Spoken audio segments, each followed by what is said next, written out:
Okay, well, hello everybody, and welcome to the UCCS Wednesday Speaker Series. We're very glad all of you could join us, and we're looking forward to a very interesting and informative and obviously extremely timely panel discussion today on strategies for safe reopening during the COVID-19 pandemic.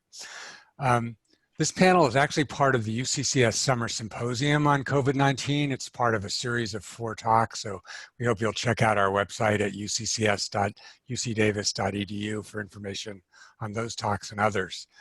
So again, today's focus is on safe reopening. The actual content might vary a bit because when we planned this session 8 weeks ago, California's caseload was declining, and the question was, how do we keep it that way? Well, clearly the answer is by doing something other than what we actually did.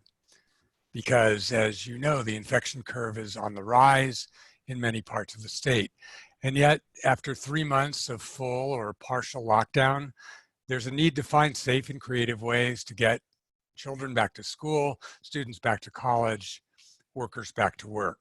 So our panelists have a special challenge, but they are well prepared. Brad Pollock is professor, chair, and associate dean for public health sciences at UC Davis. He's built a distinguished research career in pediatric cancer epidemiology, but his interests have always been broader than that, and he now serves in a leadership capacity for the COVID response at UC Davis Health, as well as on a key UC-wide committee addressing how to reopen the campuses. Mike Reed is assistant professor in the Institute for Global Health Diplomacy and Delivery at UCSF. He's a physician trained in internal and preventive medicine, and his focus has been on improving care delivery for people living with HIV, tuberculosis, and other chronic diseases. He's also leading the UCSF contingent involved in COVID contact tracing in the San Francisco Bay Area, and is working with the state's 58 counties and 3 city health departments to train up 3,000 contact tracers each week. And finally, Amy Stisson is the health officer for Placer County. She's a preventive medicine physician who previously served in leadership positions at the California Department of Public Health. When she arrived in her current job last fall, her attention was immediately diverted to the fallout from the large wildfires that were then raging. And only a few months later, it was on to COVID. So she's met with several enormous challenges during her very brief tenure. The format for today is for each of our speakers to take roughly 15 minutes to talk about the topic that they're bringing to us, after which there will be plenty of time for questions. We'll be going to approximately 1:10 or 1:15, depending on how the timing works out. So do reserve your questions, and we'll be, as always, taking them by inviting you to raise your hands using Zoom, and staff members will call on you, at which point you can introduce yourself with your name and your affiliation, and then state your question as succinctly as possible so that we can get through as many issues that are germane to this really important topic as we can. So without further ado, our first speaker is Dr. Brad Pollock. Brad, please go ahead. Thanks, Rich. Welcome. Really appreciate the invitation, and looking forward to our working together on this panel. I'll just point out we're all biased and connected to UC, aside from Mike being at UCSF and I'm at Davis. Amy is also one of our faculty members in the Department of Public Health Sciences at Davis, and also one of our MPH graduates. So we're connected at the hip with UC. So thanks for the opportunity. I just kind of to get us warmed up a little bit, I just wanted to provide a little bit of an update on statistics here. And this is the latest and greatest that was available as of this morning from the state, looking at the number of detected cases to date, with the last incremental increase of 6,000, over 6,000 cases, and the total number of deaths in California. Again, in the last slew were 111, but there's been over 6,000 deaths. So, and as Rich said, this is not over. And while we were lulled into a little bit of a false sense of security 8 weeks ago, 7 weeks ago, when we had gotten pretty good control over things. It's changed. So the one thing about this epidemic is it's very dynamic. And this is looking on a global basis here, over 11 million confirmed cases. And we think there's vast under testing and under reporting. And there have been over 500,000 deaths globally. So that's just to kind of get us kicked off here. And today, of course, with this pandemic, there's just too many topics to cover in one session, even with respect to reopening. But we're going to cover kind of three major areas here. One is reopening schools and universities, talking about contact tracing as a really key strategy to control outbreaks, and then also have a county public health officer's perspective on reopening, which is broader than schools and universities, includes businesses and many other recreational facilities. So that's kind of what the program is today. I'm going to talk about the reopening of educational institutions. So let's start a little bit with the pre-K and the K through 12 schools. We know that COVID-19 in young persons is a much different disease. It's much milder. We don't know why. There's some hypotheses about the fact that innate and adaptive immune responses are different in kids. This might be related to the fact that kids get all their vaccinations young ages, or they have common infections that occur at young ages, and that may impact innate immunity. Also, it may be that coronavirus upper respiratory infections, which are very common, it's a common source of common colds, they might be deleterious in adults. And so we just don't know enough about the biology right now and the interaction with the virus in humans. And there may be some different biology here of viral binding and susceptibility of particular cells that line our upper respiratory tracts here. The other thing we don't know is a lot of the long-term sequelae in children, long-term late effects of the infection. We don't know that for the adults either. I'm a scuba diver, and we know that some people that get affected by this, but sort of survive, they may have permanent lung function decrease and may not be able to scuba dive ever again. And we do know with kids, there have been very rare reports of a Kawasaki-like illness, but that's a very, very small percentage of these people that are affected. So the closure of schools that has happened kind of universally was based on the fear that children might be able to not only acquire the disease, but actually spread it, and most importantly, spread it to more vulnerable individuals, for example, older people living in their households. And so kind of thinking about this with very limited evidence, we looked at influenza and we thought that, close the schools down, that might be an important public health intervention to sort of stop the spread. So schools actually do provide more than just a pure educational advantage. They are also responsible for many kids for nutritional support, healthcare, social services. For example, at-risk kids are identified oftentimes in schools, and that opportunity to be interacting with adults who are observing them, they may be able to pick up on things going on in their households that are not good. In addition, after-school activities and physical education are really important, and we have an epidemic, if you will, of obesity in this country, and a lot of that's related to physical inactivity. So the American Academy of Pediatrics has just put out a guidance document not long ago, and their premise is that the coming school year should start with schools being physically present in schools. The president just yesterday made the announcement that we have to open up all schools. There is a general feeling that we do need to open up schools. Lengthy time away from school does have an impact on a number of issues, a number of things like supportive care, but it leads to social isolation. There are difficulties, obviously, in picking up learning defects, which you would see sort of in person. There may be issues of sexual or physical abuse in the household, substance abuse, depression, even kids with suicide ideation. So these are things that are going to be going more undetected in a situation where the schools are closed down. And we do know that this will lead to more morbidity in some cases and more mortality. So there was a paper that we published just about a month ago. A number of people interested in pediatric healthcare research from around the country got together. I'm one of the co-authors here. And we actually published this looking at some of the attributes of school reopening here. And obviously in opening schools, there have to be some considerations of which communities the schools are located in, of course. There are obviously considerations of of issues like physical distancing in school, use of face covering, good hand hygiene, for example, and then also some special challenges here, including food security, or I should say insecurity, issues of transporting kids, using buses and so on, where there's a common contact surfaces and close proximity, the issues of healthcare safety nets, as well as emergency preparedness.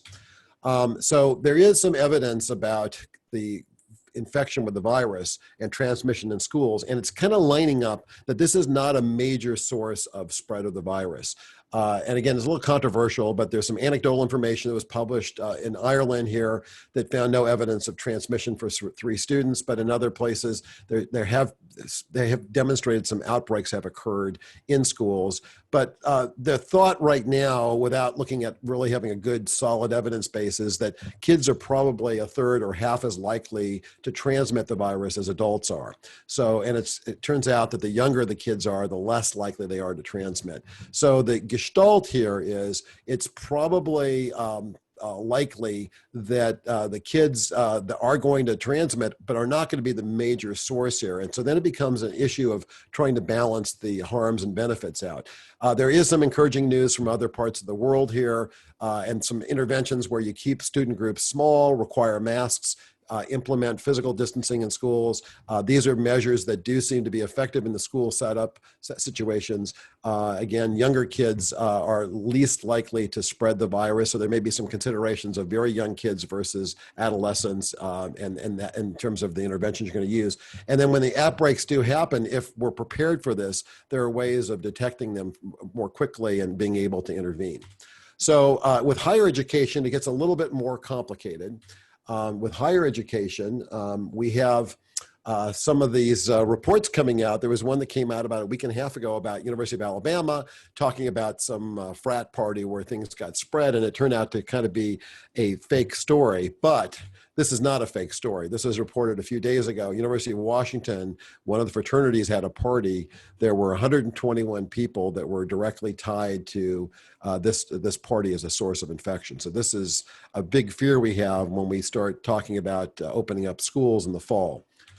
Universities at least. And so the University of California, we have been working as a system to develop some guidance about how to do this. Lots of activity going on right now. One of the documents that's just going through approval process right now is one that my working group created, looking at strategies to reduce transmission. A couple things we were thinking about here were considerations of the spaces that students, faculty, and employees are in, access to special campus facilities, office spaces, of course, research labs and studios, but also common spaces like libraries, food service locations, recreational spaces, and of course, a big focus on residential housing for students on our campuses, and also consideration off campus. And these were the large domains that we addressed in our guidance document here, but I'll just highlight a couple.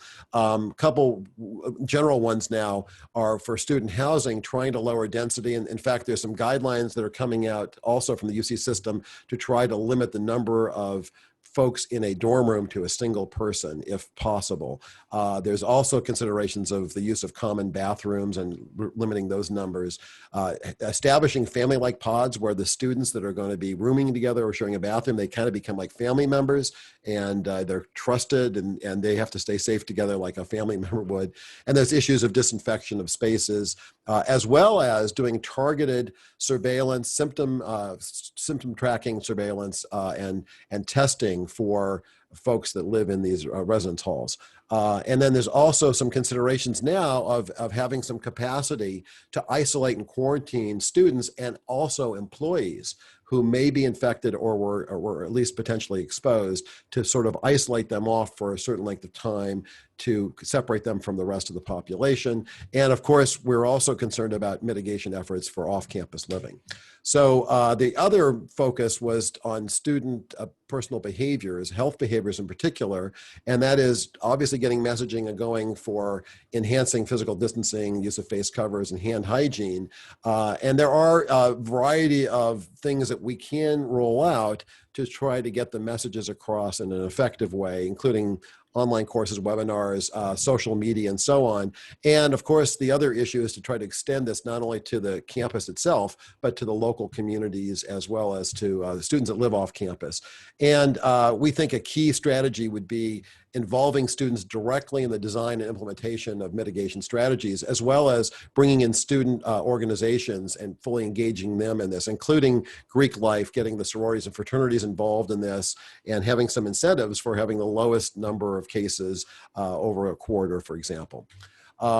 In addition, we also thought a little bit about the mental health and emotional support, and it's already tough enough, but if you think about the emotional stress that's associated with what has already happened here for students that are returning the third quarter or this last academic year or the last semester was remote instruction only. And that had some impact here. That switch was not an easy one to do, not only for the students, also for the instructors like myself that had to create a curriculum that was being taught online. And then also just the normal emotions that are involved in moving to college, especially for first-time students arriving at the first time.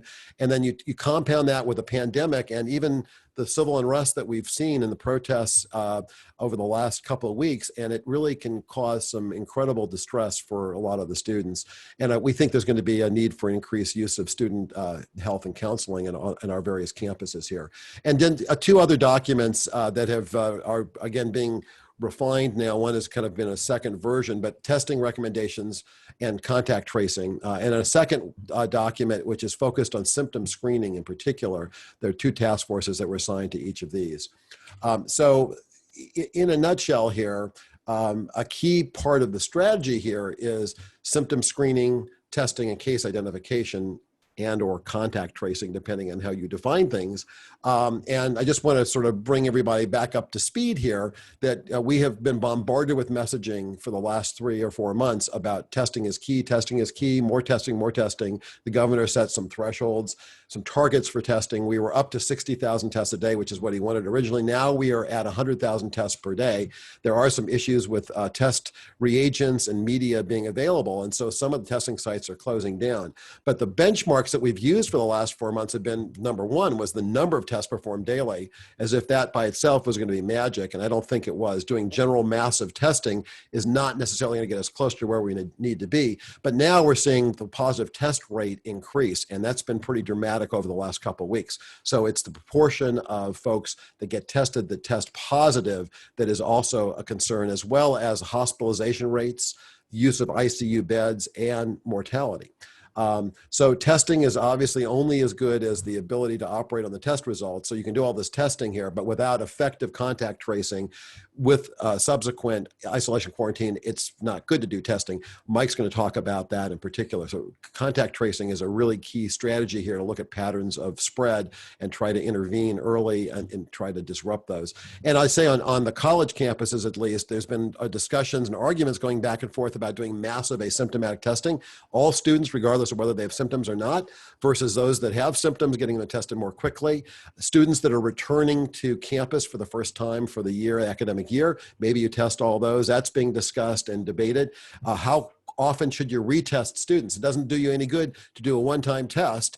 They may come out negative. The next day they get infected, and you won't know about that unless they're going to be retested with an appropriate frequency. And I'll just point out, last week we had a first meeting of a group of university, mostly epidemiologists and biostatisticians that are focused on modeling the COVID-19 epidemic on our campuses. And we actually heard two presentations, one from Emory, one from Penn State, about what their plans are and how they're going about this. But there's some controversy about how to do this. Some campuses are doing ubiquitous testing for everybody. That's not the way the trends are lining up for most universities around the country, at least. And I'll just point out that Harvard has decided to bring back up to 40% of their undergraduate students for the fall, but they're also going to be testing them every 3 days. So that's a pretty aggressive schedule, but with 40% of the students only, undergraduate students. So I think the other thing that's going to impact what's going on is future testing modalities. There's obviously the use of pooled testing. That's where you look at testing in a batch of maybe 100 or so folks. And if any of them light up when you pool their sera, then you know that somebody in the 100 actually might be infected, and then you'll do individual testing. But this is a way of perhaps using the resources, limited resources of testing in a more efficient way. It does require some automation and some expense associated with that, but that's one of the technologies that are being considered at different places. Also, there's some new testing itself, gene editing, breath testing, for example, and of course, a lot more use of saliva testing, maybe home-based, where the saliva samples can be collected by the student very easily and kept stable in media for a day or 2 days before they can get them in and get it tested. And then also looking at integration of test results with mobile health devices, mobile devices like smartphones. And then there's also the issue of antibody testing here. That's where you're looking at the presence of antibodies, which tell you about previous infection and doesn't really tell you when somebody might have been affected, but it's very clear that these results should not be used to make decisions about grouping persons that reside in congregate settings or so on. It's more of a snapshot of what's gone on in the past. Doesn't tell you anything about somebody's potential to be able to transmit the virus today when you do the test. And they shouldn't be made, they should not be used as a basis for making decisions about people returning to the workplace. Only the presence of the viral RNA itself is going to be sort of the accurate way of figuring out whether somebody has the potential to infect somebody else. So where are we at the UCs now? Well, we're still developing our campus plans. There are some upcoming deadlines for each campus to have their plans finalized.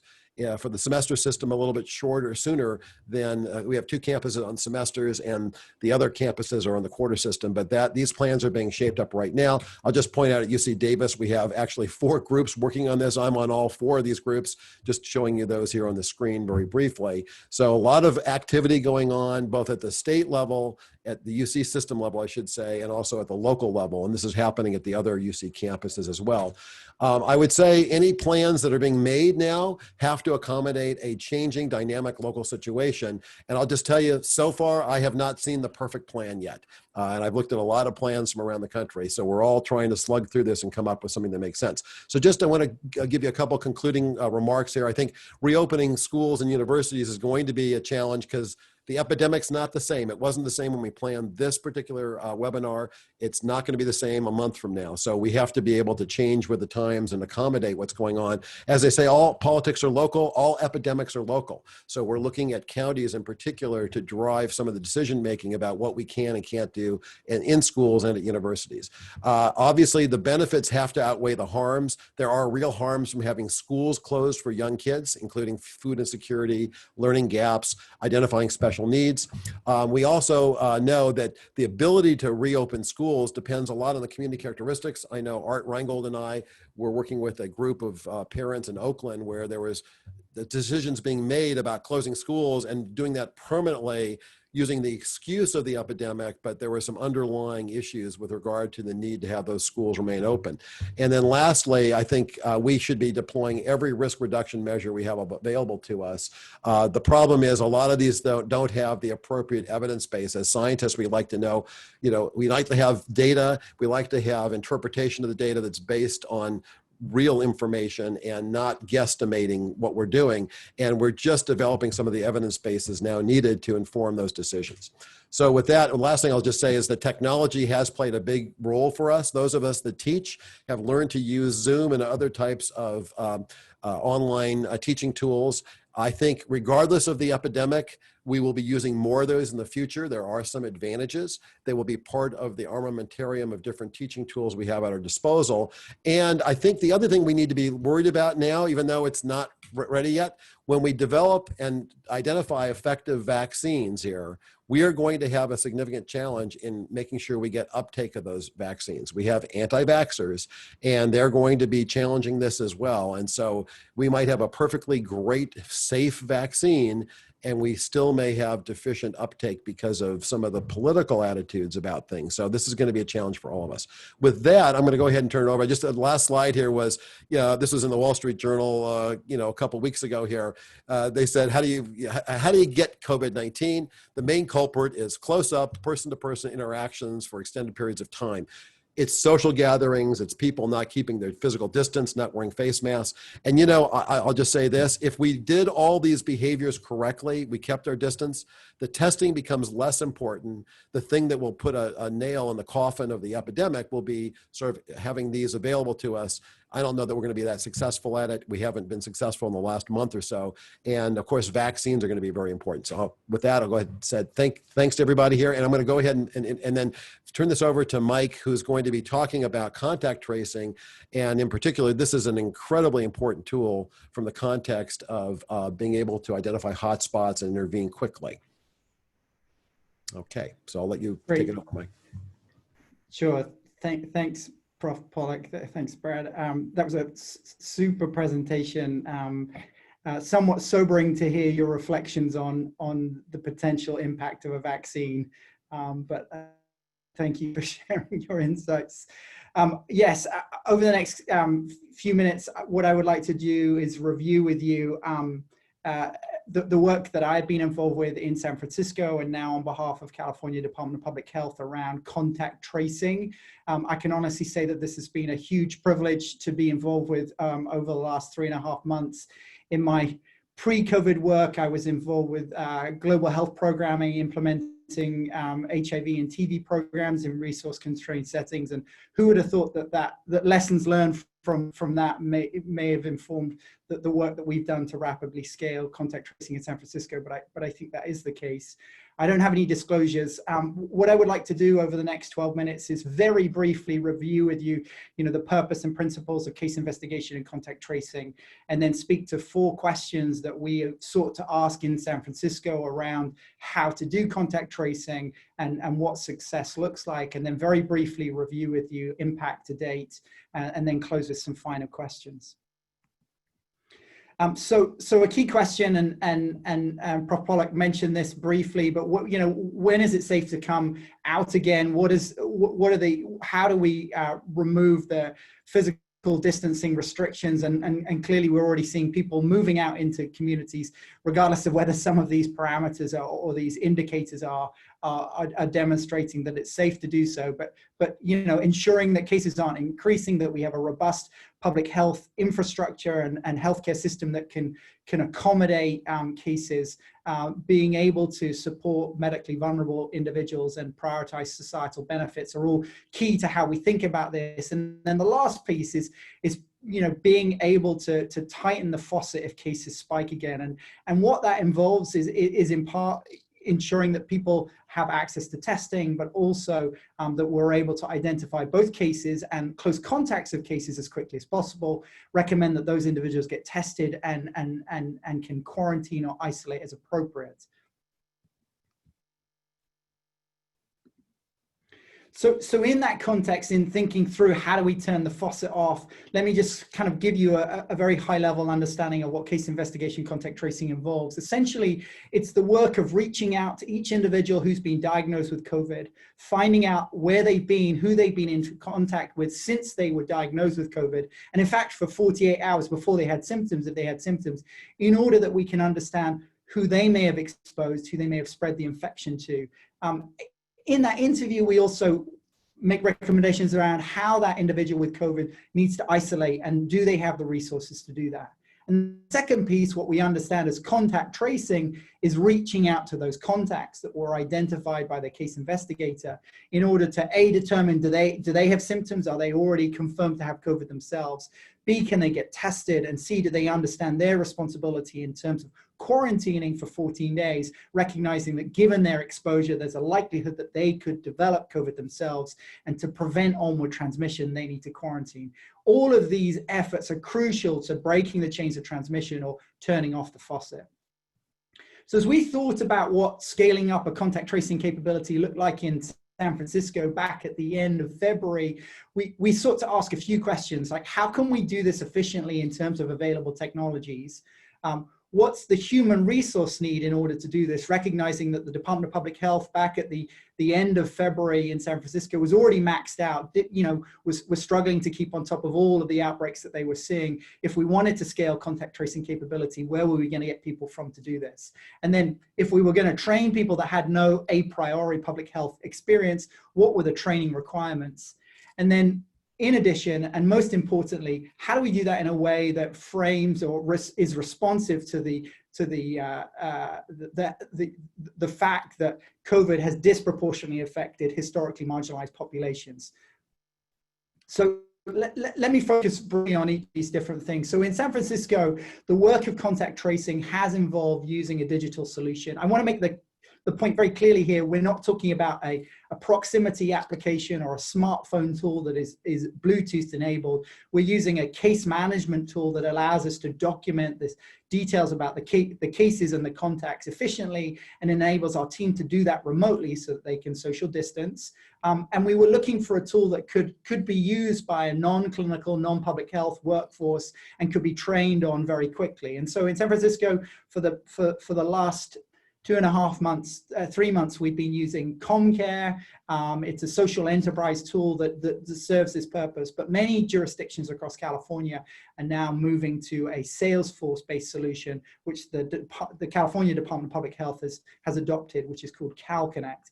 Both of these tools serve the same purpose. They're a means for us to capture data on cases and contacts, and also to support those individuals remotely via SMS messaging, etc., so that they can fulfill the obligations of quarantine or isolation. So the other key question, though, is how big a workforce did we need in order to do this work? And so back in February, we looked to the places that were doing a good job of contact tracing. And Wuhan, China is, one of the places where they were able to rapidly scale a workforce. They had 1,800 teams of 5 individuals contact tracing for a population of 11 million. Iceland, much smaller country, mobilized 50 people to do contact traces. In fact, they used their police force to do this. And in New Zealand, at least a month ago, they had about 190 people doing contact tracing. So the ratio of contact tracers to general population varies wildly across these different settings. And I think that the ratios are essentially meaningless. Every setting needs a basic number of contact tracers available to do the work appropriately, but then there also has to be expansile capacity as the numbers increase. And so expert opinions in the US have suggested that between 14 and 30 contact tracers per 100,000 are necessary. Governor Newsom made the pitch that California needed 20,000 contact tracers. We're not there yet, but hopefully that's somewhere on the horizon. And then back to San Francisco, right now we have 148 staff representing just under 100 full-time equivalents who are working on both case investigation, contact tracing, and about 1/3 of those are doing case investigation, and then the rest are involved with the contact tracing work. A lot of our staff, in fact, almost all of our contact tracers are disaster service workers from elsewhere within city government in San Francisco. Librarians, folks from the city assessor's office, environmental health scientists, etc., who've all been trained to do this work but had no public health experience beforehand. So let me just quickly talk about the training. And so over the last 3 months, we've established a fairly robust training curriculum that we are leveraging now to both to support training in San Francisco, but now across the state. And so in partnership with UCLA, the team that I run at UCSF are training several hundred people a week, and we are covering the basics of COVID-19, the importance of contact tracing from an evidence-based point of view. But importantly, we believe that to do this effectively requires a client-centered, culturally responsive approach. And so training people in the importance of cultural humility, health coaching have been critical to the work that we're doing. And so to date, we've trained over 400 folks in San Francisco, including 280 that have gone through a fairly rigorous training program. And across California, we've trained nearly 6,000. I know that Prof. Kravitz said that the plan was to train 3,000 a week. There is a very keen political agenda to train that many, but both at the state level and at the local health jurisdiction, they simply haven't been able to mobilize the numbers that they thought they would be able to do this work. The good news is, of the 5,800 that we've trained, most of them have completed the training and are ready or doing the work. And we're using a remote approach similar to what folks are using in the undergraduate setting. It's all online, a mix of asynchronous and synchronous learning. I think the key thing that we feel is of high impact is the virtual small skills lab that allows people to practice these tools engage with sort of complicated scenarios in role play settings before they start doing this work in real time. So let me just quickly talk about the impact of our work in San Francisco. So over the last 2 months, since the beginning of April, our case interviewers have reached 1,800 cases. This is the lion's share of cases. We don't include cases that are part of outbreaks that are managed by a separate outbreak management team. And in the context of those case investigation interviews, over 3,000 contacts have been identified, and we've reached nearly 2,000 of those contacts. Interestingly, the number of contacts elicited per interview is quite different based on the demographics. So in the Latinx community, in the Mission and Bayview, we're seeing larger number of contacts per case being elicited in that interview compared to some of the other areas, which I think really reflects the housing density and other socioeconomic drivers of transmission in our setting. These are data that are actually on the San Francisco Department of Public Health website.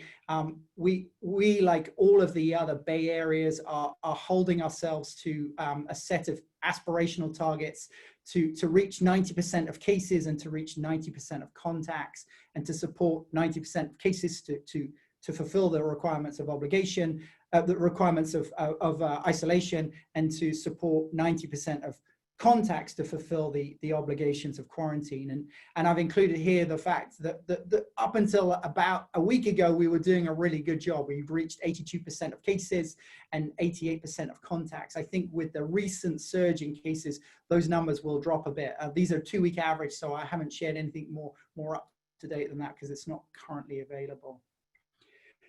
I just want to end by sort of summarizing what success looks like and share with you this diagram, which is based on our experience in San Francisco right now. So we're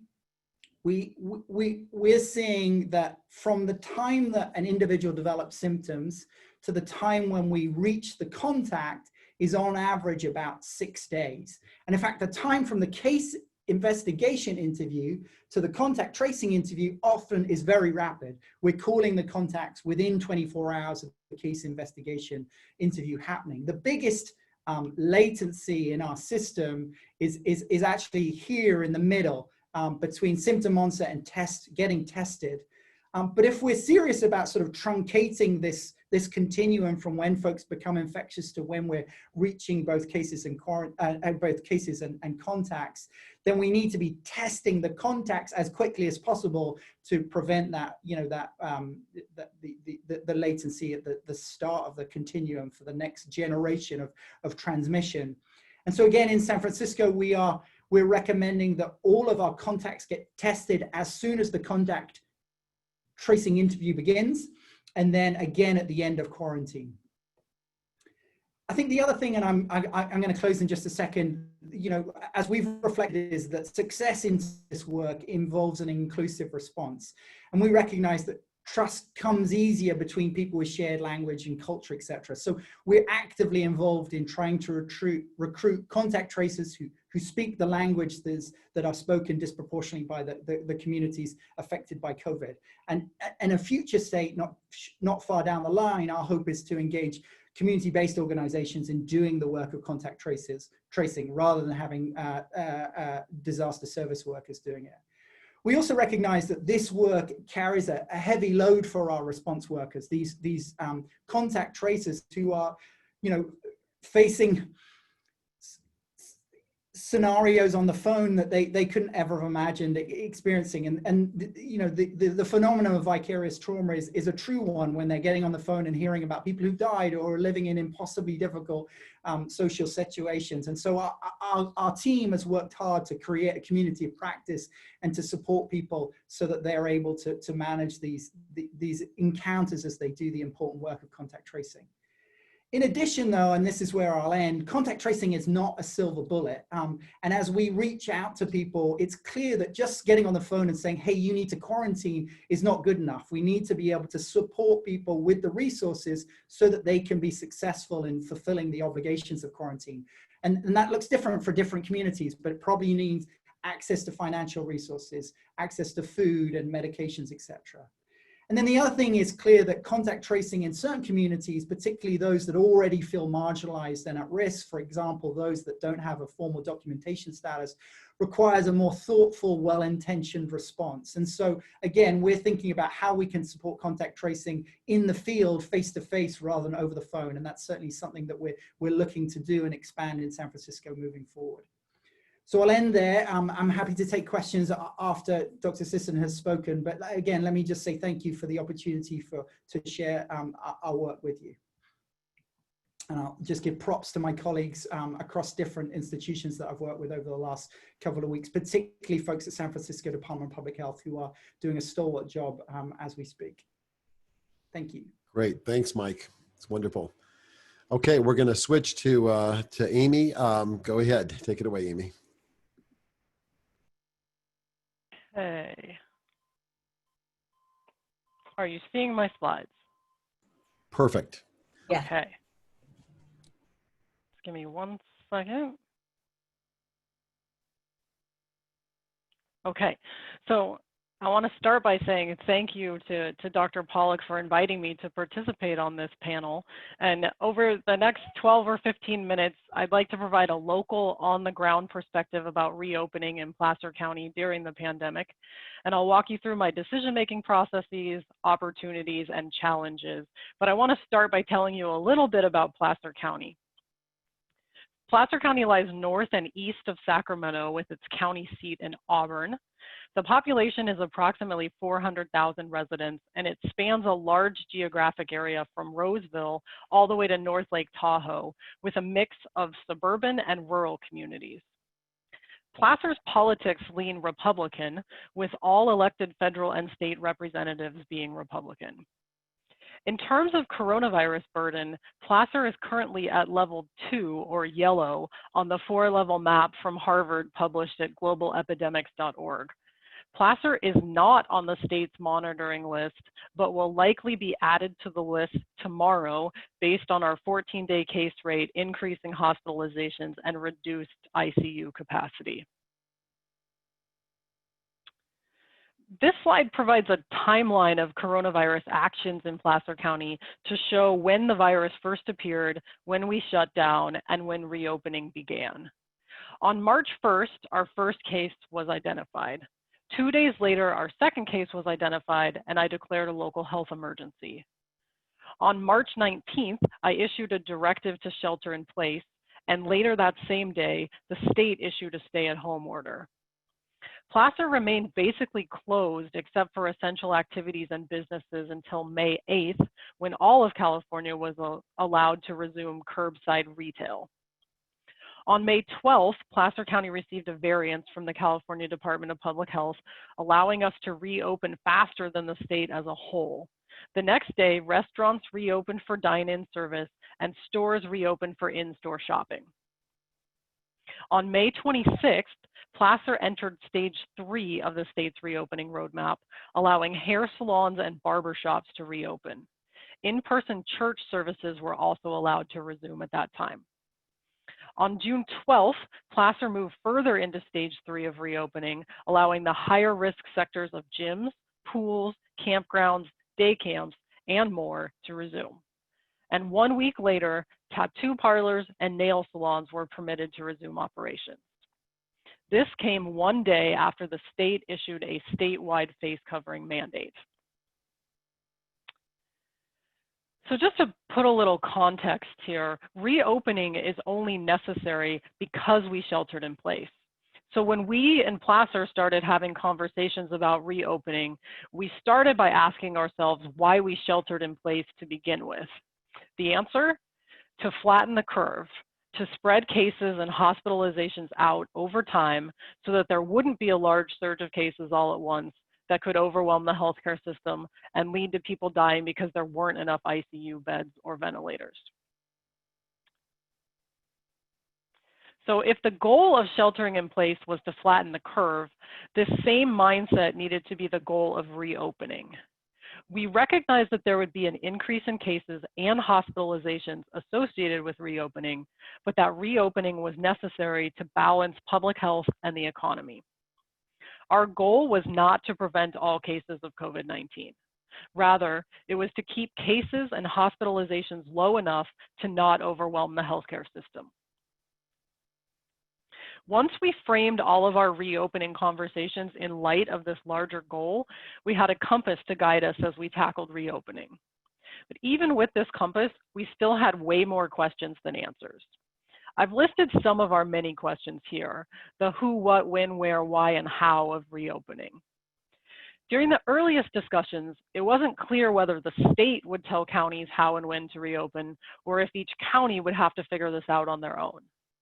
The state then stepped in with a variance process and written guidance documents to provide some consistency statewide. Determining when to reopen is tricky. Each county had to agree to a self-developed set of triggers for when to go backwards as part of the variance attestation process. But it soon became clear that just because your county wasn't required to go backward didn't mean that it was safe to go forward. This still remains a difficult area to navigate, although right now most counties are asking the going backward question and not thinking about going forward anytime soon. I'd like to highlight the interdependence of health and the economy. Many people have suggested that we have to make a decision between public health and the economy. I would argue that we can't have one without the other. People need to be healthy in order to work, and without jobs and income, people can't be healthy. 4 words apply here: social determinants of health. So I've been using the term we a lot in this presentation, and I'd like to pause for a moment to acknowledge my amazing colleagues here in Placer County. My brain trust, as I like to call it, is comprised of my boss, who's the Health and Human Services Director, a strategy manager in Health and Human Services, our Public Information Officer, an Emergency Preparedness Manager in Public Health, as well as our epidemiologist/communicable disease lead. This group meets once or twice a week to ask and answer the hard questions and make bigger picture decisions. We also consult regularly with several groups of stakeholders, including the chair of the County Board of Supervisors, mayors and city managers, school superintendents, healthcare providers, and health system leaders. Having a team to work through tough topics with is hugely beneficial because reopening is complicated. While I have many assets to draw upon in making reopening decisions, there are also numerous challenges. In addition to my brain trust, I've been able to redirect staff to help with reopening, such as through contact tracing, which we just heard a lot about. I also have access to the most up-to-date data available on COVID-19 in my jurisdiction. I meet 3 times a week by phone with 8 or so health officers in the greater Sacramento region. I'm also on calls at least weekly with the state health department and health officers across California. And finally, Placer County has been able to use resources published by others to help with decision-making, especially early on those produced by the former FDA Commissioner, Dr. Scott Gottlieb. So while there are many assets, the assets are outnumbered by the challenges of reopening, only some of which are laid out here on this slide. Especially in the beginning, there was no playbook. While the evidence base for COVID mitigation measures is improving, we're still making decisions in the dark most of the time. How much of a difference would 6 feet of distancing in schools make compared to 4 feet? Nobody knows. The first few rounds of stay-at-home orders were written based on essentialness. Only activities deemed essential were allowed to continue. Grocery shopping was okay, but golfing was not. However, we soon realized that essentialness wasn't the best criterion for what should reopen. It would be better to make decisions based on risk. Yet, we'd already started down the road of essentialness, and transitioning was not easy. I would argue that we still haven't made the transition as a state. If we had, nail salons would have opened at the same time as hair salons. Another challenge I'd like to highlight is that much of the guidance coming from the state has focused on businesses, which sectors can open, how they can open safely. What's been missing is guidance for everything else that people do in their lives besides working and patronizing businesses. like getting together with friends or family or going for a walk. While we now have outdoor recreation guidance, there is still no gathering guidance, and I'll have more on this in a minute. On the bigger picture level, the lack of alignment across federal, state, and local governments has made reopening more challenging and inconsistent. And this inconsistency is further exacerbated in California by the strong ethos of local control at a time when coordination across jurisdictions is necessary to contain a disease that does not respect county lines. There are two sets of numbers that Placer County has been closely tracking as part of reopening: our own attestation triggers for going backward and the state's county data monitoring metrics. I set the attestation triggers with the recognition that there would be a strong reluctance to go backward, such that I would only be allowed to pull the trigger if the healthcare system was nearly overwhelmed. Even as cases and hospitalizations have increased, Placer has not met any of these triggers, which are shown in the top half of the slide. In June, the California Department of Public Health began a county data monitoring program for all counties in the state. Placer County just crossed over the threshold for 2 of the state's metrics and is expected to land on the monitoring list tomorrow. After 3 days on the list, the county will be required to roll back reopening in certain sectors. Which brings me back to where we started. Have we met our goal of reopening, which was to keep the curve flat while restarting the economy? This slide shows how cases, in orange, and hospitalizations, in blue, have risen since reopening began in Placer County in May. At the same time, as our cases are increasing as well as our hospitalizations, our hospitals do still have adequate PPE, beds, and ventilators to treat COVID-19 patients as well as other patients. The real question is what will happen to cases and hospitalizations next, and that cannot be known at this time. I want to use my last couple of minutes to talk about communication. Messaging about reopening is tricky, and with conflicting messages coming from different levels of government, it's understandable how people might be confused and not know what they should do. Even just in California, our messages have been unclear. We tell people that businesses are open, but they should stay home as much as possible. We started out telling everybody not to wear masks. Then we learned about asymptomatic transmission and recommended that everybody wear face coverings, but not masks. And then we made face coverings required. The message that I find the most challenging is the state's hard line on gatherings. The state has disallowed any gatherings of non-household members, even if they are done outdoors in small groups with distancing and face coverings. Yet the state allows 100 people to gather indoors in a church and allows indoor group fitness classes with non-household members. Many health officers, myself included, have been pushing the state to adopt a harm or risk reduction approach. Harm reduction is a well-accepted public health strategy. We use it for sex education. Abstinence-only education does not work, so we teach teenagers how to have safe sex, such as by using condoms. The coronavirus equivalent of comprehensive sex education is risk reduction messaging. We haven't made this shift entirely, but some of us have started the transition. I now say that the safest thing is to not gather with non-household members, but the next safest thing to do is to gather outdoors, staying 6 feet apart in a small group while wearing face coverings. If we fail to acknowledge that people are already gathering and give them tools for how to do so safely, we risk that people will stop listening to everything we say because we aren't being realistic. So in summary, reopening is complicated and the decisions are challenging.